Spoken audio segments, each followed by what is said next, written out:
नमस्कार। प्रारब्ध पर आप सभी का स्वागत। मैं अवनीश। दर्शकों, चैनल आपने सब्सक्राइब कर रखा है, इसका आपको बहुत-बहुत धन्यवाद। हर वीडियो को लाइक ज़रूर कीजिए क्योंकि इससे होता है आपके प्रारब्ध के वीडियो का ज़्यादा प्रसार। अगर शेयर करेंगे, अतिरिक्त स्नेह है और बेल आइकन दबा लेंगे, तो सबसे पहले वीडियो अपलोड की चिट्ठी सीधे आप तक पहुंचेगी। तो आइए आज की चर्चा शुरू करते हैं। हमारे साथ हैं मंजरी जी। मंजरी जी, बहुत-बहुत स्वागत, नमस्कार। नमस्कार, धन्यवाद। मंजरी जी, देश बदल रहा है और देश बदलने के साथ ही ऐसा कोई प्रदेश नहीं है जो नहीं बदल रहा है। हालांकि कुछ ऐसे प्रदेश हैं, वेस्ट बंगाल है नहीं बदल रहा, झारखंड है नहीं बदल रहा, साउथ है बदलने के लिए मचल रहा है। लेकिन एक और प्रदेश जहां इस समय चुनावी हलचल चल रही है वो है बिहार। और बिहार में कहते हैं कि बिहार में बहार है, नीतीश कुमार हैं, निश्चित है। तो आज की पहली सूचना या खबर कह लीजिए, ये मैं आपको दे रहा हूं कि नीतीश कुमार जी ने कल एक मौलाना साहब ने लगभग 3-4 बार कोशिश की टोपी पहनाने की और नीतीश कुमार ने टोपी नहीं पहनी। ये वही नीतीश कुमार है जिनकी क्रेडिबिलिटी और जिनकी लॉयल्टी पर बहुत सारे सवाल उठे हैं। वो कब यहाँ कब वहां, लेकिन उम्र के इस पड़ाव में आने के बाद और इस बार भारतीय जनता पार्टी के साथ आने के बाद, चाहे वो बिहार में और चाहे केंद्र में, नीतीश कुमार बराबर ये संकेत देते रहे हैं कि हमसे जो भी गलतियां पहले हुई हैं वो हुई हैं, लेकिन ये फैसला आखिरी है। अब ऐसे में प्रधानमंत्री का संस्कार अपना लेना कि टोपी नहीं पहनेंगे, एक ये। और दूसरा जरा एंगल देखिए, यानी दूसरा ध्रुव उसी बिहार की राजनीति का देखिए। लालू यादव जो चारा चोर, स्वास्थ्यगत कारणों से जमानत पर बाहर, लेकिन वो आदमी राजनीतिक मंच शेयर कर रहा है, भाषण दे रहा है, गाने गा रहा है। ये तो हमारी कोर्ट को सुनना है। खैर, आज प्रधानमंत्री जी गया में हैं और लालू कूद पड़े और लालू ने कूदते हुए एंट्री मारी है और ये कहा है कि नरेंद्र मोदी पिंडदान करने आ रहे हैं। एक बार फिर सनातन के मुंह पर थूकने का प्रयास किया है, हिंदुत्व के मुंह पर थूकने का प्रयास किया है। बिहार के दो बड़े नेताओं, आज के मुख्यमंत्री नीतीश कुमार और जंगल राज के मुख्यमंत्री लालू, इनके तेवरों में ये दो फर्क, इसे आप कैसे देखती हैं? इसी के साथ साथ दर्शकों, पिछले 72 घंटों में सोशल मीडिया में एक अजीब तरह के नॉनसेंस की जगह देखी गई और वो जगह ये थी कि खुद को बहुत से ऐसे हैंडल्स जो नरेंद्र मोदी और इस सरकार का हितचिंतक कहते हैं, साबित करते हैं, उन्होंने एक ऐसा कुत्सित प्रयास किया बिना किसी आधार के कि नरेंद्र मोदी के खिलाफ एस जयशंकर साहब साजिश कर रहे हैं। सोचिए, कल्पना कीजिए। इन दोनों विषय पे आएंगे, बिहार से चर्चा शुरू करेंगे मंजरी जी के साथ। मंजरी जी। देखिए, नीतीश कुमार इशरत के अब्बू की भी इमेज बना चुके थे। इशरत जहां बिहार की बेटी है, वो जो घोषित एलईटी की आतंकवादी थी, ट्रेड ऑपरेटर थी, उसको तो उससे यहाँ तक आना, इसमें जो लगा है उसमें एक तेजस्वी यादव का बयान है। वो क्या है? राहुल को वो प्रधानमंत्री बना रहे हैं और खुद मुख्यमंत्री बन रहे हैं बिहार के। ये जो तेज प्रताप और तेजस्वी जब नीतीश की सरकार में थे, जो जंगल राज शुरू हुआ वो तो अलग है। इन लोगों ने नीतीश चचा को कह दिया था, चचा तुम अब केंद्र में जाओ, स्टेट हमको हमारे लिए छोड़ दो। असली बुद्धि नीतीश कुमार जी की वहां से जागृत हुई। उनको ये पता लगा केंद्र में मोदी घुसने नहीं देगा, यहाँ ये रहने नहीं देगा, मैं जाऊंगा कब। तब उन्होंने कहा कि अब की मैं पलटी नहीं मारूंगा, मोदी जी अपनी शरण में ले लो। और आज तक उस पे कायम है, क्योंकि अगर पलटी मारोगे तो कहाँ जाओगे? सीएम तेजस्वी यादव के पास। ठीक है, तो ये एक मुख्य कारण है। और आज भी तेजस्वी यादव बिहार के मुख्यमंत्री बनने के लिए, उनके पिताजी थे, बकौती है, उनको बनना है। दैट्स द फर्स्ट रीजन जो वो पलटी नहीं खा रहे हैं। अब जब तेजस्वी की पार्टी में नहीं जाना है, तो इशरत अब उनकी बेटी नहीं है, टोपी वो पहनेंगे नहीं। वो जो टोपी होती है ना, वो सिंबॉलिक टोपी होती है। वाकई वो बुद्धि पे अगर पहन लो तो बुद्धि भ्रष्ट हो जाती है। तो अगर वो टोपी नहीं पहन रहे हैं तो ये अच्छी बात है। मोदी जी गया गए हैं तो कुछ प्रोजेक्ट्स वो करेंगे, क्योंकि गया हमारे सनातन में बहुत इंपॉर्टेंट है। हमें पितरों की मुक्ति के लिए जो हमें प्रार्थना करनी होती है वो हम गया जी में करते हैं। बोध गया उस स्थान को कहते हैं जहां पर श्री बुद्ध देव को ज्ञान मिला था, इसलिए उसे बोध गया कहते हैं। तो चाहे बौद्ध हो चाहे सनातनी हो, दोनों के लिए गया एक बहुत इंपॉर्टेंट प्लेस है। उसको आज तक एक ऐसा बना के रखा था जगह पर जो गंदगी और इन सब से था। और चूंकि बौद्ध धर्म आप देखिए चीन जापान सब जगह कंबोडिया वगैरह सब जगह बहुत फैला हुआ है, तो वहां के यात्री यहाँ आते थे और बहुत अंतरराष्ट्रीय स्तर पे भारत के रखरखाव आदि की बड़ी बेइज्जती होती थी, पर इन सब जगहों को बहुत खराब रखा गया था, पर्पसफुली रखा गया था। अब उस चीज का विकास, उस स्थान का विकास हो जाएगा तो हम लोग भी आसानी से अपने पूर्वजों का पिंडदान करने जा सकेंगे। और जो विदेशी हैं वो भी आ सकेंगे। बोध गया में जो वट वृक्ष है उसके लिए सब अपनी, तो गया का डेवलपमेंट वैसे ही आवश्यक है जैसे हमारे अयोध्या का, मथुरा का, काशी का आवश्यक है।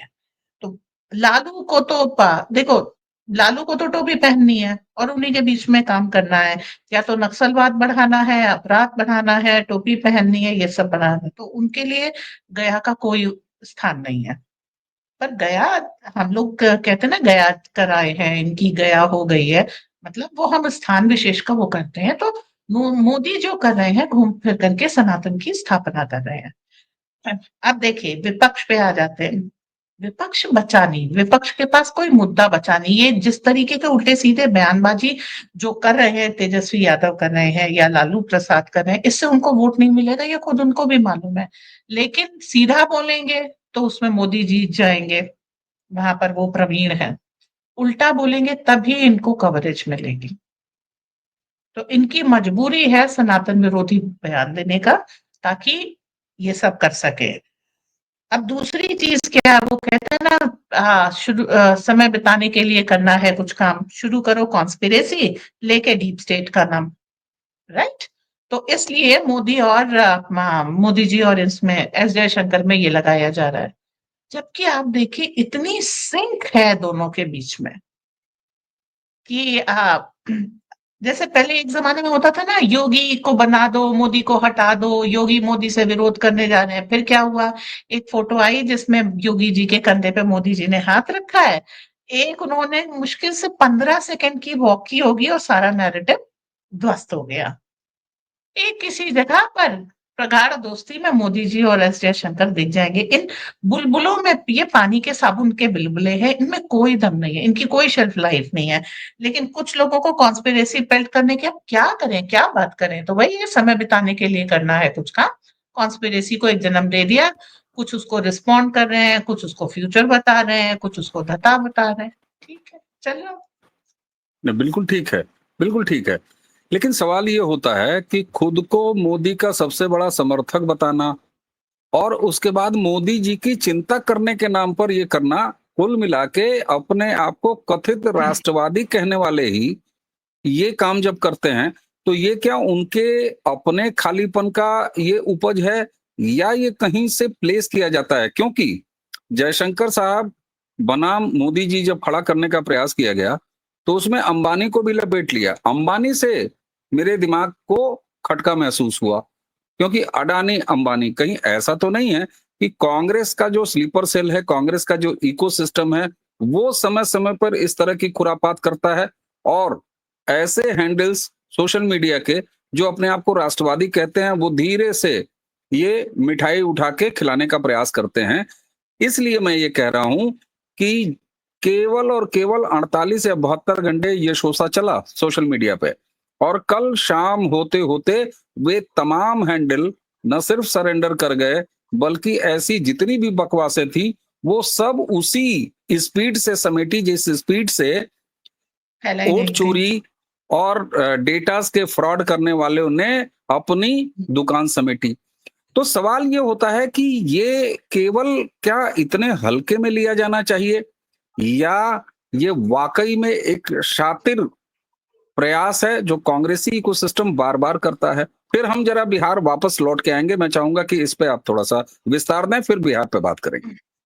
देखिए, अभी मुझे एक मेरे पुराने दोस्त हैं, उन्होंने हिटलर के प्रोपेगेंडा मशीनरी इस पे एक किताब भेजी है और मेरी उनसे बहस यही हो रही थी कि ये चीजें अब पुरानी हो गई हैं। कांग्रेस का जो इकोसिस्टम है, जिस प्रोपेगेंडा मशीन पे चल रहा है, वो 1900 के दशक में बहुत ज्यादा सफल था। क्यों?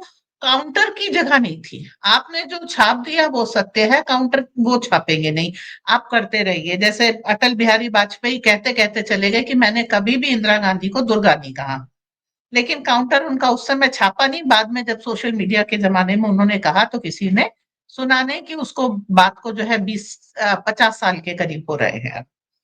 अब यहीं पर आ जाते हैं इनके ये जो इस तरीके की इसमें उसमें दरार हो गई, फिर किसी ने जाकर उधर चुगली लगाई, फिर एस जयशंकर के पास जाके चुगली लगाई और दोनों में लड़ाई। इस सास बहू का खेल नहीं हो रहा है जिसमें देवरानी जेठानी घुस जाएंगी।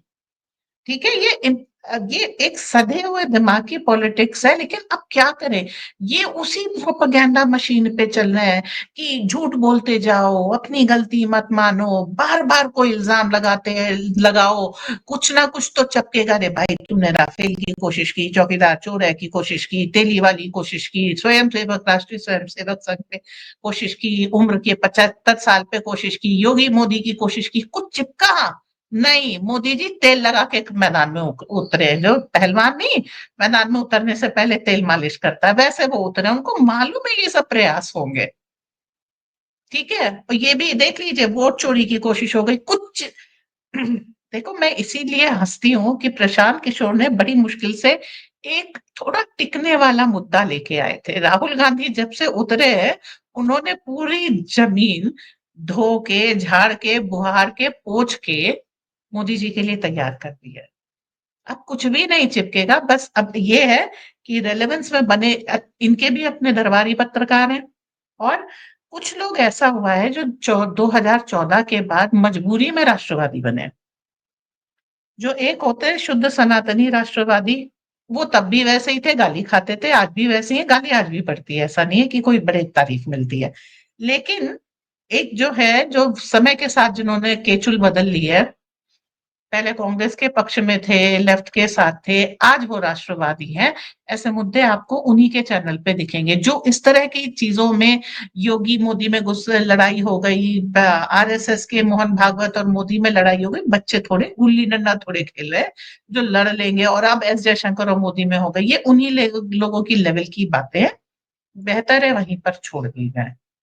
हाँ, लेकिन इससे एक पहचान हो सकती है जो कौन सचमुच राष्ट्रवादी है, कौन लेफ्ट से कन्वर्टेड हो आया है, तो उसको वो पुराने तौर तरीके उसको भाते।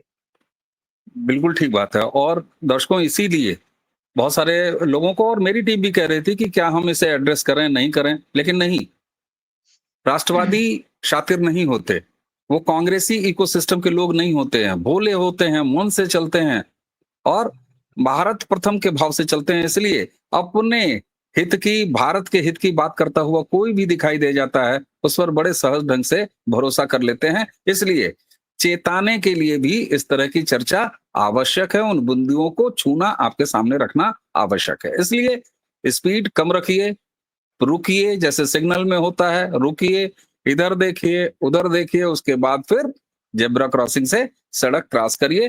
क्यों? क्योंकि ये सूचना क्रांति का दौर है। इसी सूचना क्रांति के दौर में अफवाहें भी, गलत निगाहें भी और हर तरह की साजिशें भी तैर रही हैं। इसलिए हमें इसे ओन नहीं करना चाहिए, सावधान रहना चाहिए। मंजरी जी, आपको फिर एक बार बिहार की तरफ वापस ले आता हूं। जेडीयू के बारे में परंपरागत रूप से ये जाना जाता है। नीतीश कुमार की पॉलिटिक्स, क्योंकि अलग-अलग समय में अलग-अलग लोगों के साथ रही है, यानी कभी आरजेडी के साथ रही है, कभी बीजेपी के साथ रही है।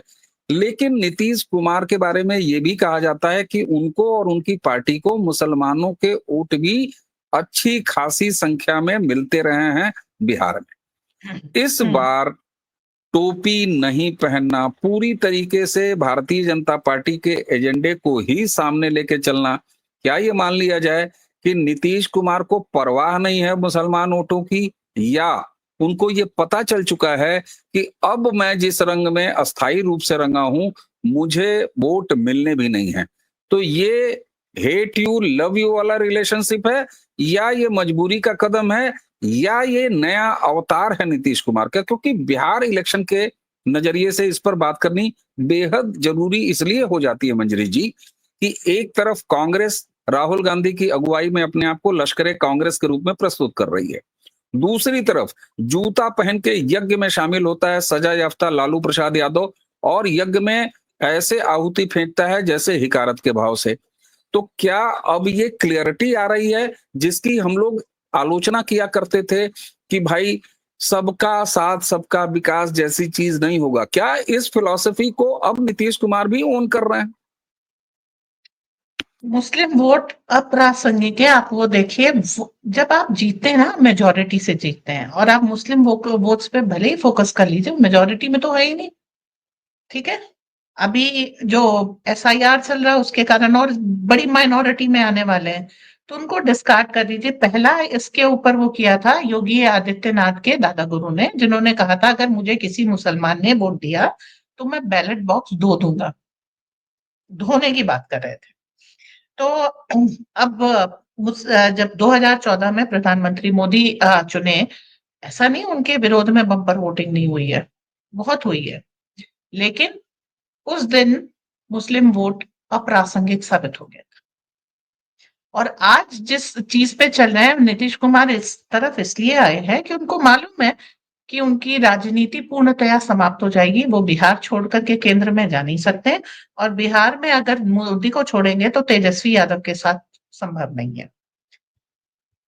वो टोपी जो नहीं पहन रहे वो इसलिए है। अब सवाल उठता है, हाँ सबका साथ सबका विकास आपकी पॉलिसी होनी चाहिए, क्योंकि आप एक राष्ट्र लेके चल रहे हैं और राष्ट्र के एक तबके को आप पीछे नहीं छोड़ सकते। और इस चीज को मोदी जी बहुत अच्छी तरीके से अपना रहे हैं, जबकि वो गोधरा के दंगों को झेल करके ना आए हुए हैं। सबको मालूम है क्यों हुआ, किस पार्टी ने किया, किस कम्युनिटी ने किया, किस तरह की स्लेजिंग हुई, और वो 2014 तक चली है। 2002 के दंगे की कहानी 2014, 12 साल उस चीज को मोदी जी ने झेला है, वो उसमें तपे हैं। तो इट्स ऐसा नहीं कि वो उनका विकास नहीं चाहते, लेकिन वो बकवास नहीं चाहते। और यही लाइन जो है अब नीतीश कुमार ने अपनाई है कि जहां भी है वो मुख्यमंत्री बनते हैं तो विकास हम्म, वो चाहेंगे, लेकिन अब वो स्टेज पे टोपी पहनकर ऐसे वैसे करके वो बकवास नहीं चाहिए। ठीक है, हम्म, इस हम्म, बकवास के बिना भी हम आपका काम कर देंगे। और जो एक इस कम्युनिटी की आदत है हावी होने की कोशिश करती है, उसको हम्म, धत्ता बता दी गई है। और अब क्या है कि राष्ट्रीय स्तर पे मोदी जी ने बताई थी, प्रादेशिक स्तर पे नीतीश कुमार ने बता दिया है। इसका मतलब है एसआईआर एक बहुत सफल अभियान है और बहुत तेजी से इनकी जड़ें उखड़ी हैं। देखिए, पहले तो आपने वोटर वेरिफिकेशन किया, आधार का किया, और अब जो है वो तंत्र भी आप उखाड़ रहे हैं, जो नकली कार्ड्स बनाता था, पहचान पत्र वगैरह बनाता था।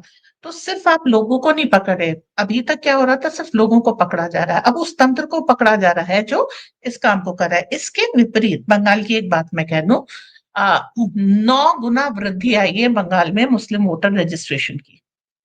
तो एसआईआर को बहुत तेजी से, वो क्या कह रहे हैं कि कितनों को ढूंढोगे तुम, लेकिन हाँ ये वो भूल जाती हैं कि बंगाल के ऊपर अभी से आके, ऐसा नहीं कि इलेक्शन पे मोदी जी की दृष्टि जाएगी कि चलो अब देखें बंगाल कहाँ है, अभी से दृष्टि है, वो सारी चीजें उस समय कर ली जाएगी। तो आप ये देखिए कि इस कम्युनिटी का वोट आप जीतते चुनाव बहुमत से हैं, ये अल्पमत में है, अल्पमत अब अप्रासंगिक हो गया है।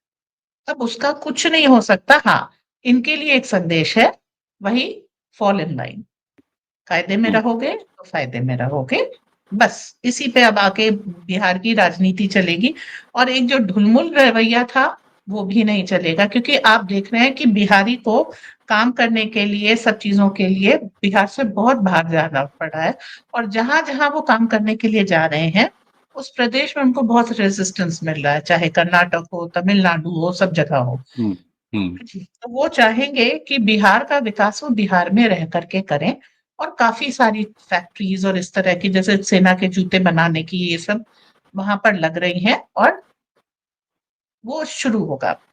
जो बिल्कुल। साउथ में एक मुख्य मार्ग में आने की जो एक मुहिम चली है, उसका श्रेय काफी हद तक अन्नामलाई और आरएसएस को जाता है, जिन्होंने सनातन की बागडोर थामी है और लोगों में एक वो भाव जगाया है कि आपकी धर्म और संस्कृति अगर आपकी नष्ट हो गई, आपकी पहचान नष्ट हो गई, आपके नष्ट होने में कोई समय नहीं लगेगा। और सभी लोग, देखिए, स्वाभिमान हर व्यक्ति में होता है, सभी लोग चाहेंगे कि हाँ, उनकी एक पहचान हो, उनकी एक लेगेसी हो। और आ, टोपी वोपी पहनने से, क्रॉस लटका लेने से हमारी लेगेसी खत्म हो जाती है। हमारी बिल्कुल। लेगेसी इसी बिंदी और सिंदूर में है, मंगलसूत्र में है। आ, वो कहना चाहिए कि उसको, लुंगी को वो जो भी वर्जन कहते हैं वो मैं इस समय भूल रही हूँ, और उसके ऊपर जो वो पटका डालते हैं ना, उसमें उनकी हम्म, सभ्यता, संस्कृति, पहचान है।